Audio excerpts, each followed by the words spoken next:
여러분 안녕하세요. 정쌤입니다. 오늘은 특별히 5월, 6월을 시작하는 여러분들을 위해서 교과서 분석이 왜 필요한지에 대해서 좀 얘기를 좀 하고 아울러서 5월, 6월에 작성하게 되는 논술에 대한 안내 혹은 작성 방법에 대해서 좀 여러분들하고 이야기를 좀 토킹 어버스 좀 하려고 합니다.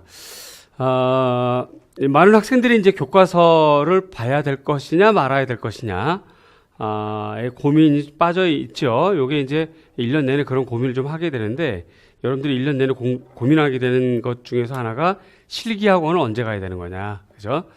그 다음에 이 책은 과연 읽어야 되는 거냐, 참고도서는 어떻게 해야 되는 거냐, 여러 가지 고민들이 있습니다.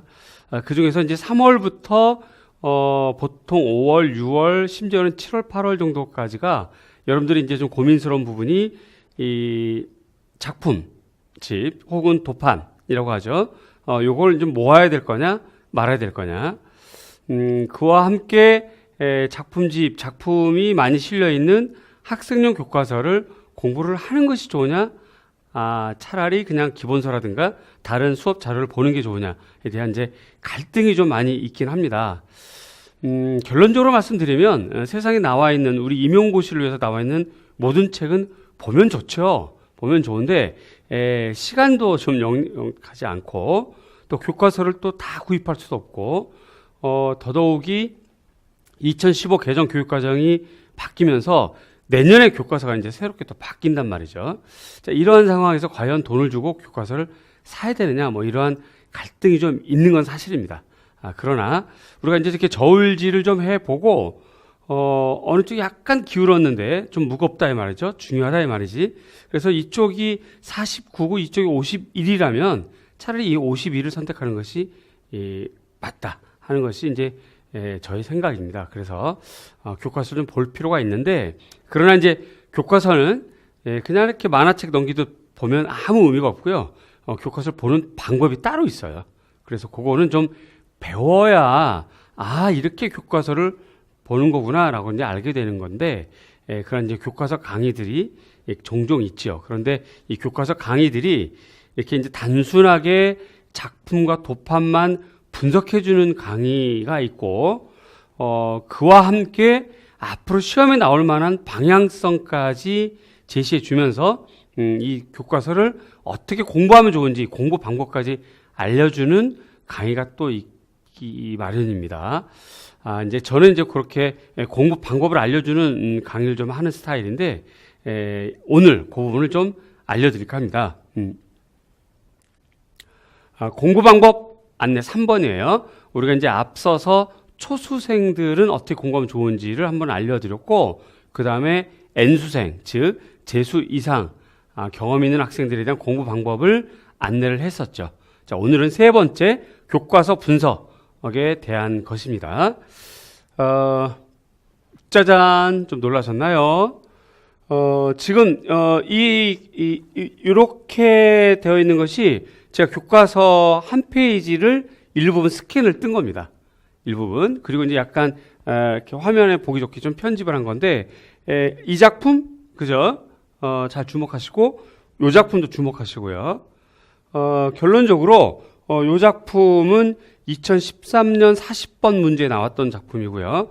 그 다음에 이 작품은 예전에 서술형에 한번 나왔고, 한 번 더 화면이 좀 바뀌어서 2015년 가상현실이라고 하는 이 답으로 나왔던 것이 바로 이와 같은 페이지였어요. 이것이 미술문화 금성 교과서이거든요. 따라서 이제 교과서를 보는 방법 중에 하나가 교과서에 나와 있는 거를 작품을 보고 옆에 있는 설명문, 이런 설명문, 여기 이렇게 좀 가상 뭐 이런 말도 써 있고, 그렇죠? 그래서 이러한 설명문 혹은 그 설치된 자전거의 페달을 밟고 누가 관람자가 결국은 인터랙티브라는 얘기죠.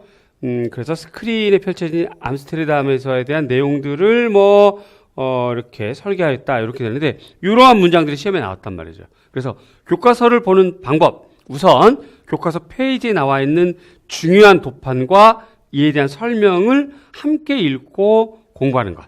이것이 좋은 방법입니다. 이것만을 알고 가자. 바로 이제 이 부분인데요. 교과서에 나와 있는 도판과 중요 도판과 그 다음에 그 설명문을 함께 읽고 정리하는 방법입니다. 이제 문제는 그 많은 교과서에 그 많은 도판 모두 다 봐야 되느냐?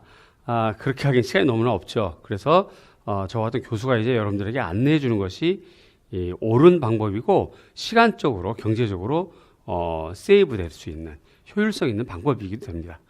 다음 도판 볼까요? 놀라지 마세요. 짠! 요겁니다. 많이 보셨죠? 그래요. 요거 작년에 나와 있던, 2017년 A11번의 서술령입니다. 서술령. 속도 독판인데요. 여기 이렇게 써 있어요. 그리고 뭐 이제 공간과 관련된 거 막 이렇게 쭉 나와 있는데, 중요한 건 이 도판이 흔하지 않게 나온다는 거죠. 결국 지금 미술 문화 금성 교과서에만 수록이 된 걸로 제가 알고 있어요.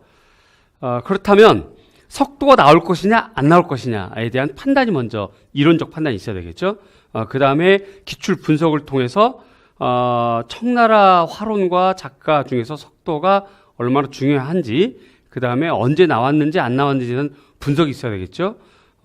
그러한 여러 가지 데이터베이스를 가지고 토대를 가지고 판단해 볼 때, 이 작가에 대한 공은 필요하겠다 라고 판단이 되면 이제 그 작가에 대한 작품들을 여러 군데서 막 찾아야 됩니다. 참고도서도 찾아야 되고 논문도 찾아야 되고 이러한 과정이 있는데, 그러한 과정은 이제 제가 하는 거고요. 그래서 딱 찾아놓고 여러분들께 이제 수업 시간에 전개하게 되는 거죠.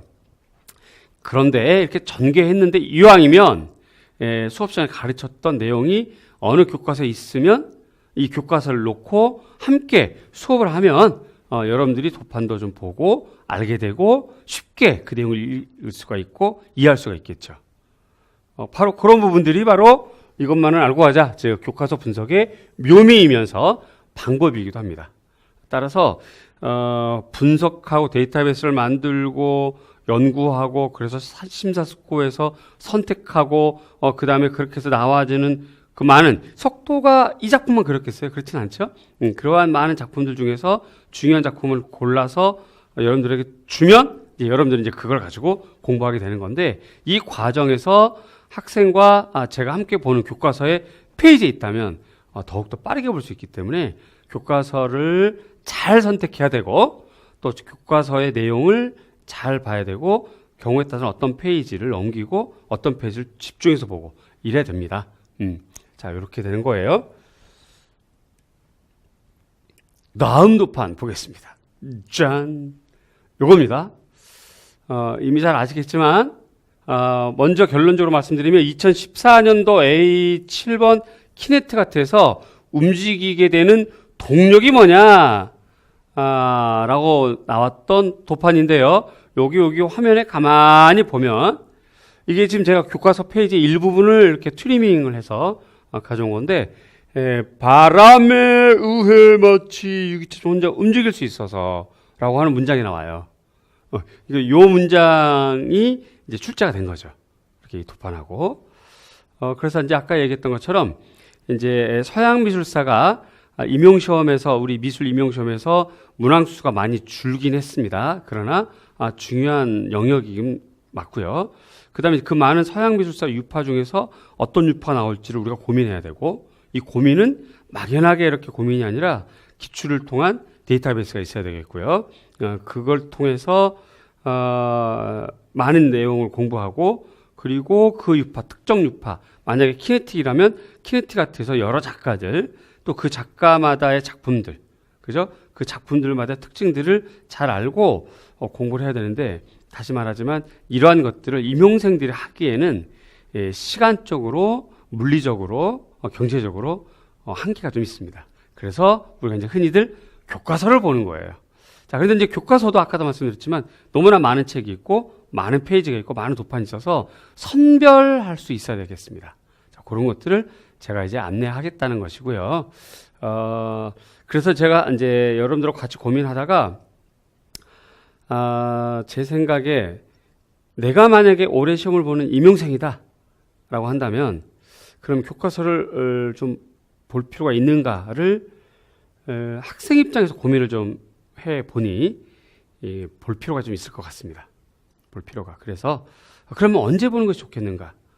1월, 2월은 기본반 따라가기도 급급하고 3월, 4월은 조금 안정된 상태에서 이제 서술형 연습하기 급급하고 자, 그렇다면 7월 달에는 이제 문제풀이로 가게 되는데 그때는 또 나온 문제, 틀린 문제, 맞은 문제, 오답노트 작성하고 다시 한번 외우고 해야 되는 것 같은 그런 심지가 압박감이 있는 상태라면 결국은 이제 기회는 5월과 6월이다 하는 생각이 듭니다. 그래서 5월, 6월에는 특정한 교과서거나 혹은 특정한 작품들을 좀 봐두는 시간이 마지막 기회가 되지 않겠나 하는 생각이 들어서 이런 강의를 좀 만들어 봤어요. 다음 도판을 볼까요? 와우, 짠! 깜짝 놀라셨나요? 어머, 이게 뭔 일인가요? 그렇죠? 요거 그냥 교과서 한 페이지예요. 제가 이렇게 트리밍을 한 게 아니라 교과서 한 페이지를 탁 스캔을 받은 겁니다. 스캔을 받고 그리고 일부분을 자른 겁니다. 이렇게요. 그렇죠? 아마 기출 공부를 했던 학생들은 잘 아시겠지만 이렇게 2014년 논술 문제입니다. 뭔 술? 논술. 이 술 말고 논술. 서양미술에서의 차용과 관련해서 이 작품 그대로 이렇게 실렸던 것입니다. 미술 창작에서 나온 거고요. 벨라스케스 작품. 그 다음에 이제 지금 베이컨하고 벨라스케스가 이렇게 좀 그렸던 거를 물어봤던 건데, 자, 이렇게 이제 이런 것들을 선별할 수 있어야 되겠고요. 이렇게 때에 따라선 정말 숨어 있는 보배를 찾을 수 있는 게 교과서 분석이기도 합니다. 교과서 분석은 그래서 많은 연구와 또 많은 고민이 필요한 수업이기도 하고 때로는 되게 재미있기도 하고요. 봤던 것이 시험에 나오면 정말 황홀한 그 시간이 됩니다. 문제를 풀면서 실제 시험에서. 그래서 이제 교과서는 권장할 이유가 충분하다. 그런데 이제 시간적인 부분이 필요한 거고 어떤 책을 볼 것이냐도 굉장히 신중하게 결정을 해야 되겠죠. 하여튼 그렇습니다. 하나만 더 보려고 하는데요. 놀라지 마세요. 놀랄 준비 됐나요? 놀랄 거라고요? 좋아요. 놀래주세요. 충분히 놀래주세요. 요것도 역시 서술형이고요. 또 하나만 보겠습니다. 마지막 띵. 으악! 또 놀라셨나요? 얘도 논술형입니다. 그렇죠? 비평 문제로 계획원과 관련해서 나왔던 도판이거든요. 게릴라 걸스. 그렇죠? 2015학년도 논술 문제였습니다. 미술 창작에서 나왔고요. 이게 이제 우연은 아닙니다. 이게 그러니까 이제 출제위원들도 문제는 이제 그 교과서를 참고하시는 건데 학생용 교과서이기 때문에 출제 근거가 될 수는 없지만 참고해서 학생 교과서에 나와 있고 또 다른 책에 이와 같은 작품들과 도판들이 실려 있다라고 보시면 되겠습니다. 그럼 이제 그 책을 보고 문제를 만드는데 다시 한번 확인했더니 교과서에 있는 거죠. 반대로 교과서를 보고 이 문제를 내야 되겠다라고 출제위원이 생각하고 이와 관련된 다른 참고들을 찾아서 그걸로 출제 근거를 삼게 되는 건데요. 문제는 이렇게 이제 논술 문제로 교과서를 보고 준비했던 학생들이 논술 문제를 딱 마주하면 어떻겠어요? 말로 이루다 표현할 수 없겠죠. 그냥 막연하게 공부하고 막연하게 문제를 받아본 학생하고는 차이가 나겠죠. 그래서 이제 교과서를 좀 볼 필요가 있을 것 같고 그 기회는 아마 5, 6월이지 않겠나 하는 생각이 듭니다. 아울러서 물론 이제 생각의 차이가 있겠습니다만 지금부터 하는 얘기가 오해하지 말고 들으세요. 생각의 차이가 있긴 하겠습니다만 지금 임용시험을 위해서 막 도판이 모르는 도판이 나오면 막 낭패스러우니까 도판을 막 오려서 붙이고 모으고 하는 그런 작업을 하는 학생들 제가 종종 봤어요. 저는 그러한 작업은 바보 같아요. 좀 어리석어 보입니다. 그건 전 반대합니다. 왜냐하면 그렇게 오릴 수 있고 붙여야 되는 도판들이 얼마나 많겠어요. 그죠? 그리고 그걸 오리고 붙였다고 해서 그게 다 외워지나요? 그렇진 않고 또 만약에 그렇게 했는데 하나도 안 나올 수도 있지 않습니까? 그죠? 물론 오려서 붙인 것이 나올 수도 있지만 그래서 저는 그렇게 막 오리고 붙이고 하는 것보다는 이렇게 이제 특정한 책 혹은 특정한 교과서, 참고도서들을 보면서 혹은 기출 문제를 보면서 모르는 도파에 나왔을 때 해결하는 방법을 자꾸 연습하는 것이 훨씬 더 확률적으로 심리적으로 안정을 찾을 수가 있고 문제를 풀 때 잘 풀 수 있습니다. 그래서 중요한 도판들은 몇 개가 있긴 한데요. 그 몇 개가 또 가지를 쳐서 관련된 도판들이 많이 있겠죠. 그러니까 중요한 도판들을 분석하고 읽을 줄 알면 나머지 관련된 도판들은 얼마든지 해석할 수 있고 분석할 수 있는데 그런 것까지 다 찾아서 붙여나가는 건 조금 무리가 있지 않겠나 하는 제 생각입니다. 그래서 오려서 붙이고 뭐 하는 것보다는 차라리 그럴 바에는 교과서를 보라. 그리고 참고도서를 보라 하는 관점이에요. 교과서를 제가 몇 가지 이제 문제, 기출 문제를 가지고 좀 안내를 해드렸고요. 그래서 저는 월요일을 좀 알차게 보내기 작전. 그래서 이제 월요일 달에 교과서 분석을 좀 하자. 이고요. 아울러서 교과서 분석만 가지고는 조금 약하니까 마인드맵이 올해 지금 현재 나오고 있습니다. 작년에도 나왔던 건데 그걸 좀 개정해서 내용을 좀 추가하고 삭제하고 막 이렇게 해서요. 2017년 마인드맵이 이제 새로 또 나오는데 얘가 또 이쁜 책이에요. 얇게 나와 있고 아주 그냥 군더더기 없이 외울 것만 탁 되어 있고 용어 사전이라든가 그런 것들을 다 집어넣어 있기 때문에 시험장까지 들고 가기가 아주 딱 좋을 겁니다. 요거를 같이 이렇게 묶어서 강의를 하는데 매주 본 수업 종료 후에 실시하겠습니다. 6월 달만 하고요. 4주만 실시하겠습니다. 그래서 한 번 할 때 한 3시간 정도 이내로 이렇게 아주 짧고 굵직하게 그리고 재미있게 이렇게 진행을 해볼까 합니다. 내년에 책이 바뀌기 때문에 올해 책을 많이 사볼 필요는 없겠죠. 돈도 아까웠다는 생각이 들 수 있으니까 몇 개 교과서만 제가 선정하겠습니다. 아주 고민을 해서 그 몇 개 교과서는 제가 추후에 공지를 할 텐데 우리 인터넷 카페에서 공지를 하거나 아니면 각 학원 담당자가 여러분들에게 안내 문자를 보내주거나 이렇게 할 것입니다.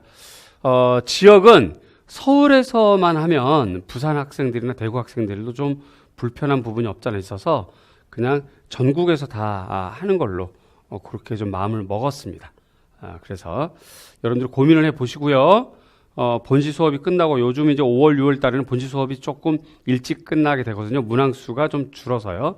기출문제를 그동안에 3월, 4월 달에 많이 봤기 때문에 5, 6월 달에 해결할 만한 문장 수는 좀 적고 대신에 5, 6월 달에 논술 연습을 좀 많이 시킬 계획이고 현재 그렇게 진행되고 있습니다.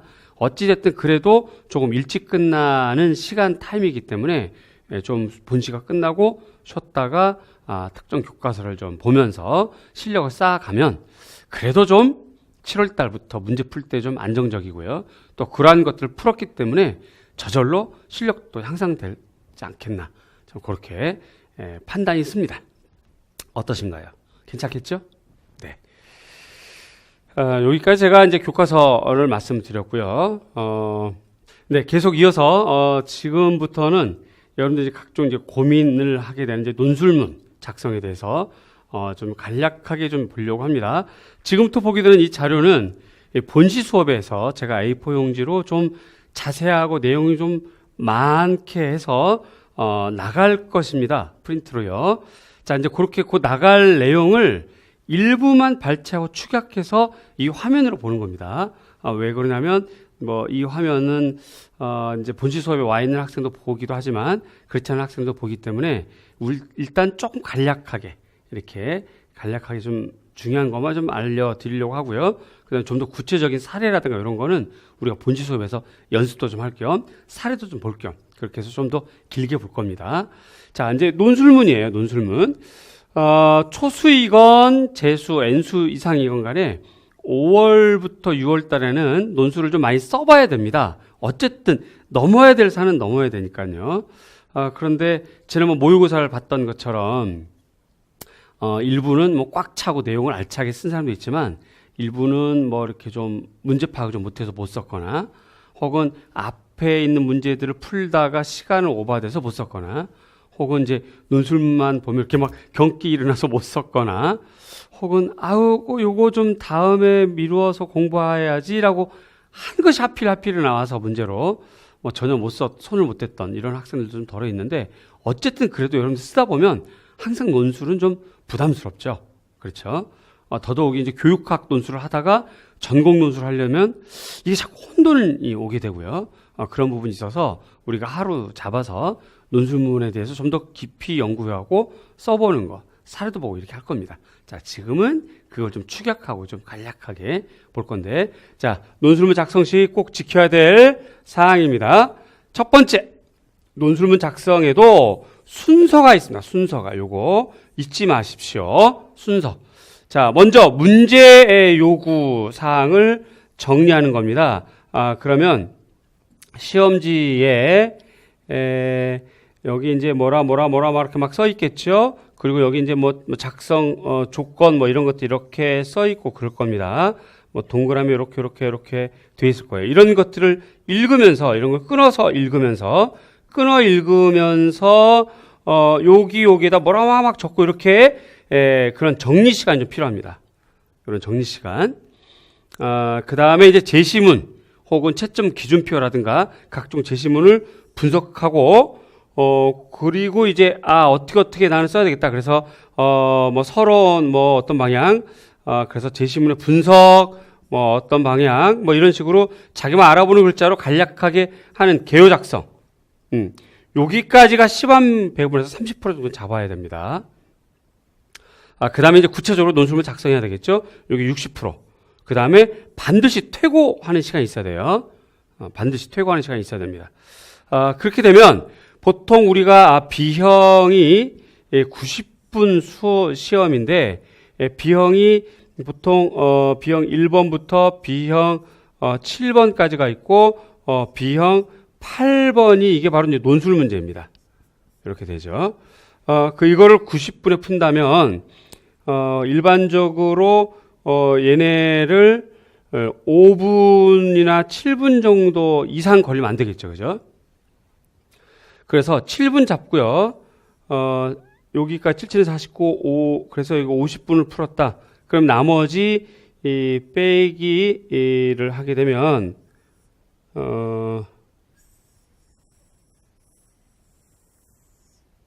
이렇게 되면 다시 여기다 적겠습니다. 총 90분 빼기 50분. 여기까지가 50분 걸린 거니까. 그렇게 되면 지금 현재 40분이 되는 건데, 요 시간이 사실은 5분과 7분 동안 1번부터 7번까지 다 썼느냐가 문제가 되겠죠. 혹은 몰라서 넘겨놓은 문제도 있을 테니까 사실 넉넉한 시간 아닙니다. 어쨌든 40분. 좀 우리가 30분이라고 생각해서 나머지 10분까지 여유를 잡더라도 30분 정도로 생각하면 총 100%에서 30분 정도를 100%로 봤을 때 여기가 9분 정도 이내로 끝나야 되겠고요. 그렇죠?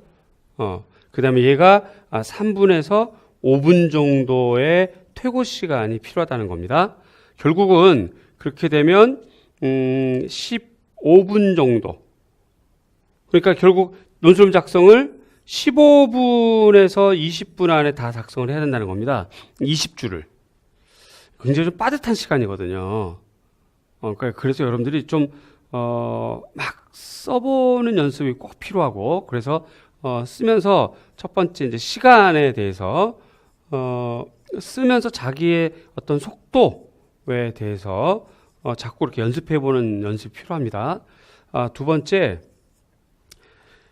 지금 여기 있는 것처럼 문제 요구 사항을 정리하고 분석하고 개요를 작성하는 요 시간대가 사실은 시간이 좀 많이 걸리고 머리가 아픈 시간인데, 요것만 풀리면 작성하는 거야 그렇게 어렵지 않잖아요. 그러니까 요거를 자꾸 연습을 하셔야 돼요. 자꾸. 자, 그럼 어떻게 무엇을 가지고 연습하느냐? 기출문제가 물어보는 방식의 패턴이 있습니다. 그 패턴으로 기출문제를 자꾸 연습해 보는 거예요. 그렇게 되고 그거를 토대로 내가 또 연습 문제를 주잖아요. 그럼 그거를 또 연습해 보고. 자, 이럴 때 원칙은 실제 시험처럼 제가 수업 시간에 문제를 주면 여러분들이 30분 이내로 작성하는 것이 원칙인데, 지금은 우리가 연습하는 시간이니까 제가 문제를 주고 여러분들은 집에서 책이라든가 여러 가지 자료를 보고, 내가 또 수업 시간에 준 자료를 보고 개요도 작성해 보고, 이렇게 그 다음에 충분히 이렇게 좀 연습을 잡고 고민을 하고, 그리고 작성해서 그 다음 주에 가져오는 거. 어쨌든 한 번, 두 번, 세 번 문제를 해결해 나가는 연습을 자꾸 하자는 거죠.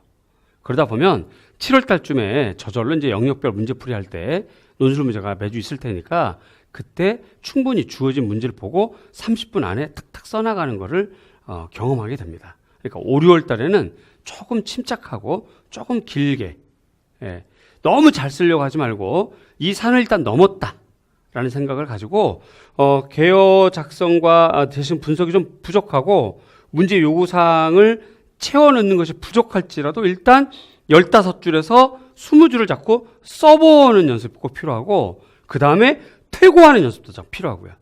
퇴고를 하다 보면 빠뜨린 문장 혹은 잘못 쓴 문장, 이런 거 분명히 나오거든요.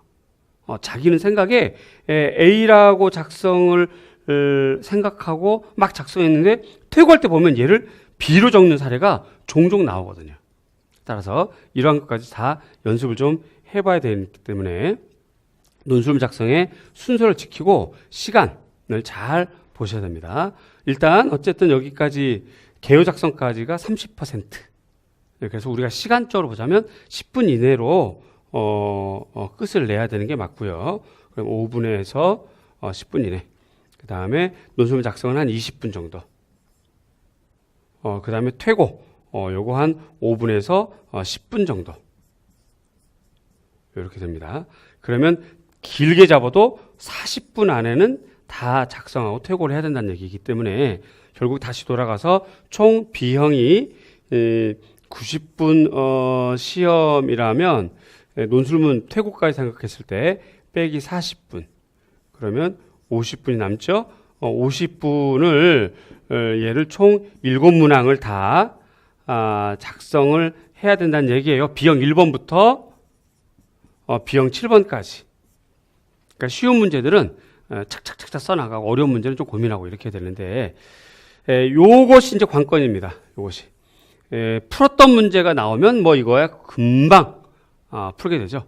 따라서 7월부터 문제 푸는 문제에 그 문제가 실제 시험에 나오도록 제가 정말 부단히 연구하고 고민해서 좋은 문제로 주겠습니다. 그럼 여러분들은 문제와 정답을 외우면 됩니다.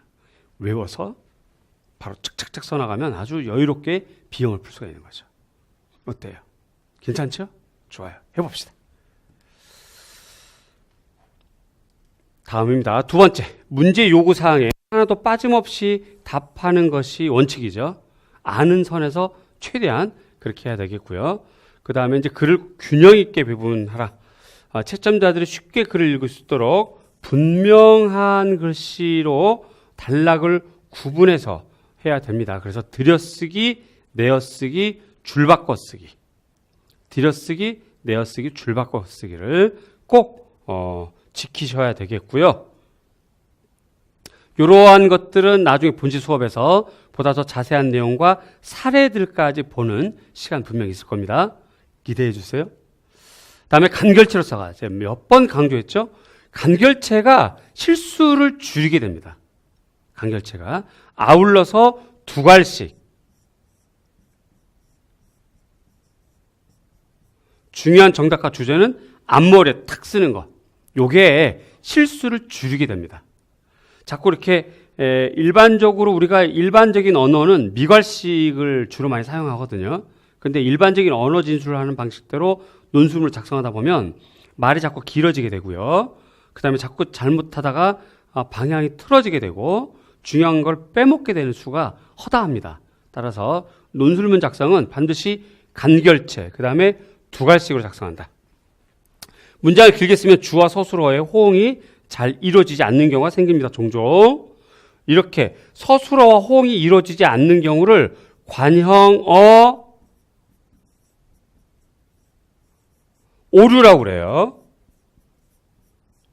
문법 오류이기 때문에 감점되죠. 자, 가능하면 한 문장에는 하나의 주어와 서술어 들어있는 혼문장을 선택하는 것이 중요하겠고요. 그래서 두 가지씩 간결체로 쓰는 것이 좋습니다. 다음 동어 반복을 피하고요. 특별히 불필요한 수식어는 피해야 됩니다. 간결체 쓸 때. 그 다음에 연관된 어휘는 서로 가까울수록 좋죠. 그래야 문장이 오류를 범하지 않게 됩니다. 주와 서술어는 가까울수록 좋습니다. 또 수식어와 피수식어는 가까이 있어야 한다는 거 잊지 마시고요. 자, 점수 감점 요인을 피하자. 글씨는 깨끗하게 써야 됩니다. 판독이 안 되면 점수를 안 줍니다. 여러분들 흔히 막 예쁜 글씨를 쓴 거나 아주 작은 글씨를 쓰거나 심지어 초서체를 쓰거나 이렇게 되는데 판독이 안 되면 감점하거나 점수를 주지 않습니다. 그러니까 깨끗하게 정체로 쓰시고 사실적인 오류를 범하면 이건 감점이 되는 거죠. 이건 뭐 누가 봐도 아주 분명한 사실입니다. 사실적인 오류를 범하면 안 됩니다. 그 다음에 주와 서술은 되도록 가깝게 써서 관용어 오류를 범하지 않으면 점수 감점될 요인이 없어지는 거죠. 그러니까 그렇게 해 주시고, 단락 구성에 있어서는 두 갈씩, 결론은 미갈식으로 쓰는 것이 보기는 좋습니다. 문장 전달력은 좋은데요. 이것도 만약에 어려우면 그냥 두 갈씩 또 괜찮고요. 그다음에 완결된 문장을 항상 쓰시고 불필요한 관용어 오류는 피하십시오. 이거는 감점됩니다. 감점. 점수를 더 받아도 시원찮을 파는데 감점 받으면 안 되겠죠? 이거 주의하시면 좋겠습니다. 자, 5, 6월 메타인지 학습법 계속 활용하고 있죠? 메타인지 자꾸 써보고 있습니다. 여러분들은 그게 바로 지금 스스로 시험 보는 거, 자기가 배웠던 거 자꾸 대답해보고, 배웠던 거 화이트로 지워보고, 그렇죠? 그 다음에 지금 조별로, 개별로 백지 쓰는 거, 이게 바로 메타인지 학습법입니다. 이거 그 외에 이제 수업 시간에 제가 전개하는 자꾸 물어볼 때 대답하는 거, 그 다음에 조금 전에 얘기했던 것처럼 연필로 쓰고 지우고, 연필로 쓰고 지우고, 자꾸 그래서 스스로 시험 보는 것도 매우 중요한 메타인지 학습법 중에 하나입니다. 중요한 건 실천이죠. 그리고 몸으로 체득한 복습, 체화 복습 잊지 마시고요. 이거 이미 우리가 3월 달부터 얘기했던 거. 자, 선생님이 뭘 물어봤을 때 대답을 그냥 순식간에 나오는 것이 체화 복습이에요. 잠깐만요. 이렇게 생각하는 건 체화 복습이 아닌 거지. 그럼 복습했다고 할 수가 없어요. 왜냐하면 아까도 봤지만 90분 동안에 7번 문제까지 풀고 나머지 논술 문제까지 쓰려면 즉각 인출이 돼야 되는데, 고민하다 보면 이 7개 문제를 50분 안에 못 풀게 되는 심각한 문제 생기죠. 그러다 보니까 논술을 풀 때 시간이 없으니까 허겁지겁 문장을 읽고 뭘 읽었는지 모르고 분석도 못하고 그냥 막 쓰다가 도중에 나오게 되는 일이 허다하잖아요. 그러니까 체화된 복습이라는 건 그래서 중요한 겁니다. 뭐 생각하고 고민해 볼 여지 없이, 필요 없이 그냥 바로바로 나올 수 있도록 하는 거. 그것이 시험 볼 때는 매우 중요해요. 체화된 복습 잊지 마시고, 그 다음에 스트레스 풀고요. 운동도 좀 하면서 공부합시다. 절실한 마음 잊지 않으셨죠? 1월 달부터 계속 절실한 마음으로 실천하자.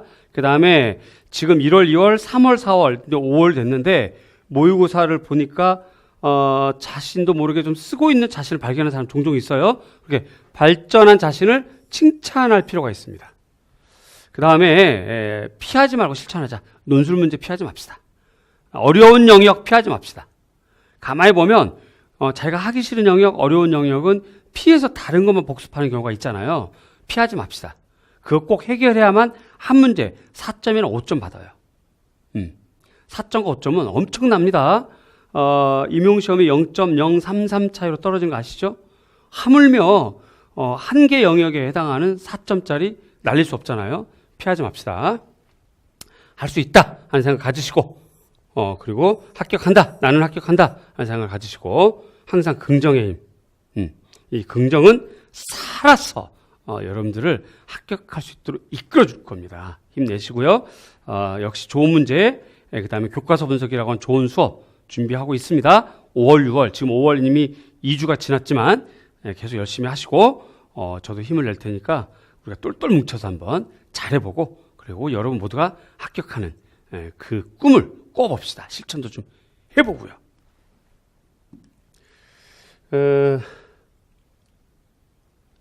그래요. 정쌤은 합격이다.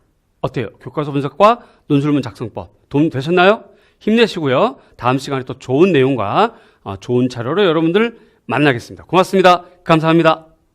띠리리띠리 짠. 수고하셨습니다. 아우 힘드네.